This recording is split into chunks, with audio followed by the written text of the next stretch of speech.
പറയുന്നത്. Health care related ആയിട്ടുള്ള science background Biomax കഴിഞ്ഞ സ്റ്റുഡൻസിനാണ് ഏറ്റവും കൂടുതൽ ജോബ് ഓപ്പർച്യൂണിറ്റീസ് അവിടെ ഉള്ളത്. അതൊരു റിയാലിറ്റിയാണ്.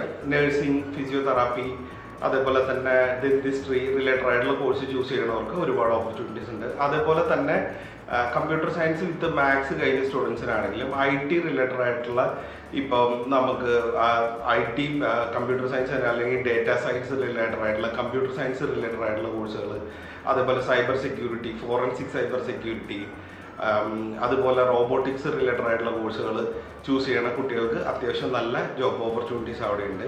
കൊമേഴ്സ് കഴിഞ്ഞ സ്റ്റുഡൻസിനാണെങ്കിൽ അക്കൗണ്ടിങ് റിലേറ്റഡ് അല്ലെങ്കിൽ സ്റ്റാറ്റിസ്റ്റിക്സ്, എക്കണോമിക്സ് തുടങ്ങിയ സബ്ജക്റ്റ് ചൂസ് ചെയ്ത് കഴിഞ്ഞാൽ അവർക്ക് അത്യാവശ്യം ജോലി സാധ്യതകളുള്ളതാണ്. അതുപോലെ തന്നെ ഹ്യൂമാനിറ്റീസ് കഴിഞ്ഞവർക്കും എക്കണോമിക്സ് റിലേറ്റഡ് ആയിട്ടുള്ള സബ്ജക്ട്സ് അവർക്ക് അത്യാവശ്യം ജോബ് ഓപ്പർച്യൂണിറ്റീസ് കൊടുക്കാം. ഇനി അതിന് പുറമെ നിങ്ങൾക്ക് ക്രിയേറ്റീവ് ആയിട്ടുള്ള കാര്യങ്ങൾ ഉള്ള സ്റ്റുഡൻസ് ആണെങ്കിൽ നിങ്ങൾ